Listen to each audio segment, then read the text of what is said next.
दिल्ली विधानसभा में बजट सत्र की कार्यवाही जारी है। इसकी कोई ऐसी व्यवस्था आप बनाएं कि जिससे कि आने वाले समय में पीडब्ल्यूडी की रोड कम से कम हमेशा खाली रहे, जिससे ट्रैफिक अच्छे से मूवमेंट चलता रहे।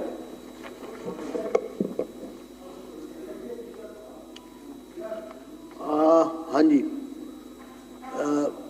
पहले उनको पूछेगा जी, डॉक्टर अनिल गोयल।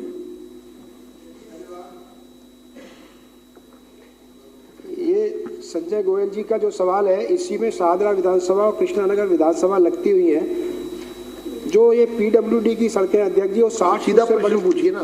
मैं सीधा प्रश्न ये है कि एनक्रोचमेंट सब जगह, जैसे अभी माननीय मंत्री जी ने कहा और टाइम बाउंड प्रोग्राम के लिए कहा, मेरा सवाल यही था।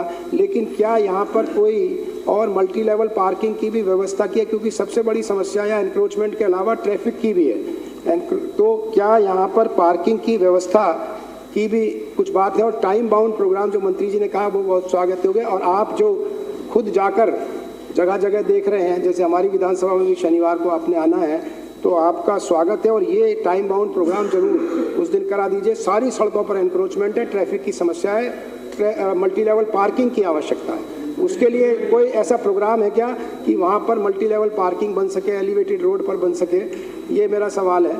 और मेरी जो कुलवंत राणा जी, फिर उसके बाद कुलदीप जी की तरह जिस प्रकार से वहाँ की छोटी सड़कों पर इंक्रोचमेंट है, ऑल ओवर दिल्ली में पीडब्ल्यूडी की सड़कें दिल्ली की लाइफलाइन है। और ये सत्य है कि एसटीएफ उतने गंभीरता से काम नहीं करता जितनी गंभीरता से काम करना चाहिए। ये भी सत्य है कि पीडब्ल्यूडी के पास ऐसे नहीं कि वो स्वयं निर्णय ले सके, इंक्रोचमेंट को हटा सके। तो मैं जानना चाहूँगा आपके माध्यम से, पीडब्ल्यूडी विभाग भविष्य में स्वयं को यदि ऐसा अधिकार स्वयं लेगा या उसमें परिवर्तन कराएगा? कानून में जो एमसीडी के पास ये अतिक्रमण हटाने का अधिकार है, अगर स्वयं ये अधिकार नहीं प्राप्त करेगा पीडब्ल्यूडी, तो ये अतिक्रमण से हम सड़कों को नहीं बचा पाएंगे, दिल्ली के सड़कों को ट्रैफिक से मुक्त नहीं करा पाएंगे। तो क्या सरकार ऐसी कोई योजना बना रही है जिससे कि दिल्ली की सड़कों पर अतिक्रमण ना हो, पीडब्ल्यूडी की सड़कों पर, और दिल्ली का ट्रैफिक सुचारू रूप से चल सके?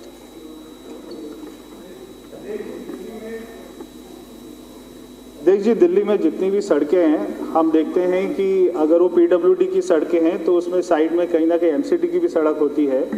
तो इसलिए एसटीएफ की संरचना इसलिए की गई थी कि वहाँ पे डिस्ट्रिक्ट मजिस्ट्रेट भी हो और वहाँ पे एसडीएम भी बैठे, वहाँ पे पुलिस भी बैठे, एमसीडी भी बैठे और वहाँ पे पीडब्ल्यूडी भी बैठे। यानी कि सारे जो हमारे सरकार है, सारे विभाग है, वो बैठकर इस बात का निर्णय करते हैं ताकि अगर कोई रास्ते में इंक्रोचमेंट करते हुए किसी विभाग की कोई वहाँ पे जमीन आ जाती है या उसका कोई क्षेत्र आ जाता है, तो सारे विभाग बैठकर इस बात की चिंता करें। मगर हम व्यवस्था बनाएंगे कि समय सीमा पर इंक्रोचमेंट हटाई जाए और जब इंक्रोचमेंट हटाई जाएगी उसकी वीडियोग्राफी, फोटोग्राफी होगी और जो भी संबंधित विभाग होंगे उनके अधिकारियों की इसकी जवाबदेही तय होगी। एक मिनट नहीं, अब एक पूरक प्रश्न हो गया ना आपका। नहीं, आप बैठिए। कुलदीप कुमार। अध्यक्ष जी, जैसा मैं मंत्री जी पूछना चाहता हूँ, जैसा उन्होंने बताया अभी कि एसटीएफ में वो उसको और अच्छा फंक्शनल करेंगे, बस मेरा सवाल ये है कि जब आप एसटीएफ फंक्शनल करेंगे और एसटीएफ उस जगह से वहाँ से इंक्रोचमेंट रिमूव करेगी, तो वो इंक्रोचमेंट दोबारा वापस वहाँ पर ना हो, इसकी जिम्मेदारी किसके पास है? क्या वो एसटीएफ के पास है या किसी और विभाग के पास है? तो वो जिम्मेदारी किसके पास होगी और उसके लिए क्या मैकेनिज्म हम तैयार करने जा रहे हैं? मेरा ये सवाल है, वो जिम्मेदारी किसके पास होती है? वो जिम्मेदारी दिल्ली पुलिस की भी होगी, वो जिम्मेदारी एसडीएम की भी होगी, वो जिम्मेदारी अगर पीडब्ल्यूडी की सड़क है तो उसके एक्सीएन की भी होगी, उसके इंजीनियर की होगी, अगर एमसीडी की सड़क है तो उसके इंजीनियर की होगी। मगर अगर वो दोबारा इंक्रोचमेंट वहाँ पे आती है तो जरूर किसी न किसी अधिकारी के ऊपर में कार्रवाई होगी, क्योंकि सारे जो वहाँ पे एसटीएफ है वो सारे अधिकारी बैठकर ही उसकी वो अपना तय करते हैं सारा एक्शन प्लान जो होता है। तो मगर आप बिल्कुल इस बात की चिंता ना करें, 10 साल में इंक्रोचमेंट नहीं हटी, अभी हटेगी। ये लास्ट पूरा क्वेश्चन है। नहीं, दोबारा नहीं। रविंद्र नेगी। रेडी अध्यक्ष जी। रविंद्र माननीय मंत्री जी, हो गया। माननीय मंत्री जी, एमसीडी की जो पार्किंग है, रोड किनारे जो पार्किंग अलॉट करते हैं जमीनों में, उसके बाहर पार्किंग के बाद बाहर जो पीडब्ल्यूडी की सड़कें, वो पार्किंग वाले अवैध तौर से वहां अपनी गाड़ियां खड़ी कर देते हैं, जिससे ट्रैफिक की बड़ी समस्या आती है। जितनी उनको जगह मिलती है पार्किंग के लिए, उसकी जगह यूज करने के बजाय वो बाहर की रोडों में पार्किंग खड़ी कर देते हैं। दूसरी एक समस्या है कबाड़ी का जो काम करते हैं, ये लोग पूरा एंक्रोचमेंट करते हैं पीडब्ल्यूडी की सड़कों में, बिना लाइसेंस के दुकानें चलाते हैं और कबाड़ का आधा काम ये पूरी सड़कों में करते हैं। तीसरा, जो मीट की छोटी छोटी दुकानें हैं, मीट की दुकानें, वो खुलेआम मांस बेचते हैं पीडब्ल्यूडी की सड़कों में और बेड़ धड़ल्ले से।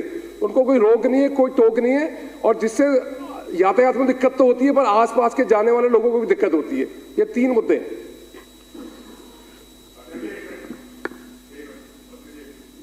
मंत्री जी आप रिप्लाई करिए ना, मैं आपको अभी दूंगा टाइम, आप उनकी बात कर रहे हैं। ये प्रश्न काल है, इसमें कोई अचानक एकदम ऐसे नहीं।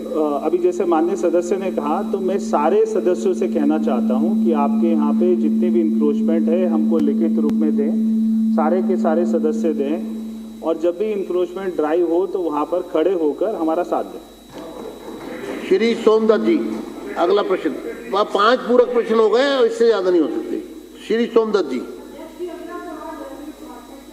आप तो बैठिए ना, आप बैठिए। आपको मैंने कल भी बताया था। हाँ बताइए बताइए। मैं एक मिनट, मैं भी रूल बुक खोल लूँ। एक मिनट, मैं भी रूल बुक खोलूँ। आतिशी जी एक मिनट, मैं भी रूल बुक खोल लूँ। एक सेकंड। आप नहीं चाहते कि प्रश्नकाल चले। वास्तविकता ये है कि हम चाहते हैं सभी सदस्य बोलें। अच्छा खासा प्रश्नकाल चल रहा है, मंत्री लगातार रिप्लाई कर रहे हैं, लेकिन विपक्ष नहीं चाहता कि प्रश्नकाल चले। जबकि आज भी विपक्ष के 9 प्रश्न हैं 20 में से।